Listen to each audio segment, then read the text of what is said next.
Mullan Village is a border village near Emmy Vale in County Monaghan. During the 18th and 19th century, the village was a thriving rural industrial centre. The 20th century saw the village fall into disrepair several times, and it was almost abandoned until a developer once again breathed new life into some of the old buildings and restored them alongside new high energy efficient homes.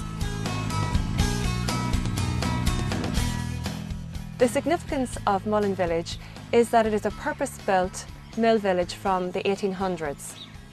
It was originally built here 2 rows, the white row and the red row, to house workers for the original flax mill that was here.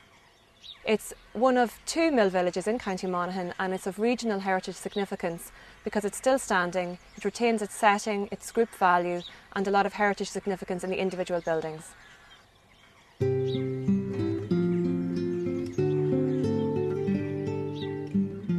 I was born in this house here in 1929 and I lived here up until 3 weeks ago. So now I'm moving out to renovate the house and I intend to move back in it. Father and mother, brothers and sisters, we all lived here. Pump across the road there, that was your water. There was no running water in the houses.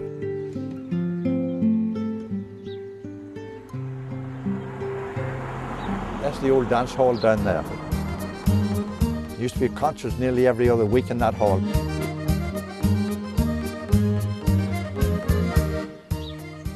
I remember 180 people living in this village at one time. When the shoe factory was going down there, and the majority of the people that lived in the village worked in the factory. You know, life was great. This restoration project came about because the village came up for sale along with the mill. The village had been empty, apart from one resident. People had gradually left here during the 70s and 80s due to the Troubles, due to new housing being built elsewhere. The owner who bought the village immediately started to seek planning permission for new development and consolidation of the existing buildings. The village would not have survived without this intervention.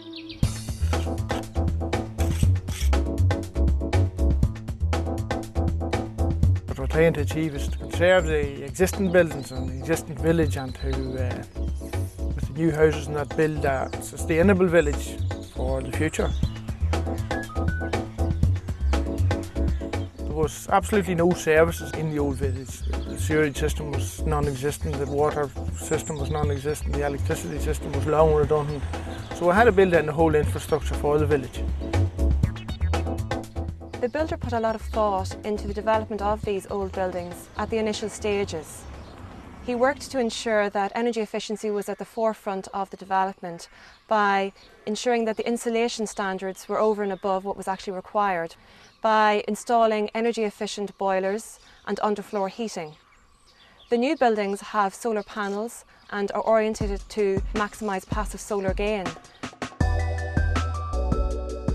These houses are constructed with a timber frame construction which consists of 150 mm of an internal leaf. This 150 mm consists of a 6-inch stud, an 80 mm rigid insulation and an 80 mm of a high density insulation. These houses are completely airtight as there is no trickle vents in the windows and no external vents in the walls. All stale air is removed from the house through vents in the ceiling into an air handling unit in the attic, which takes in fresh air from outside, circulates it and blows it back to the house. Let's go and have a look.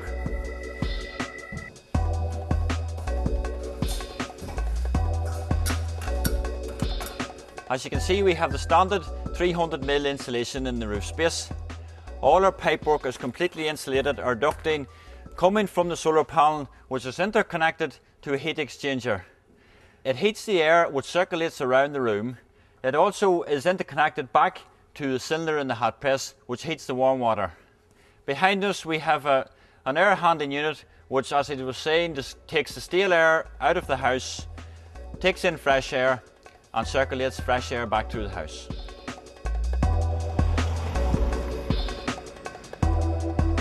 Well, it costs some extra money to build a house to that standard. The overall costs over the lifetime of the house could be a huge saving on the person that owns the house. The saving in energy consumption should subsidise their mortgage for years on end.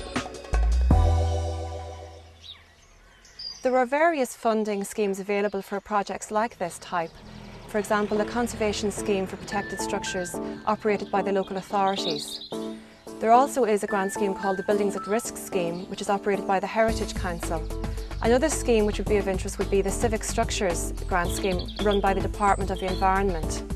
There also is tax relief available for schemes like this, which was availed by the owner here under the Taxes Consolidation Act, which relates to the repair and maintenance of historic buildings. The main challenges with a restoration project of this type are to ensure that you retain as much historic fabric as possible, and also that any new buildings contribute to the character of the place.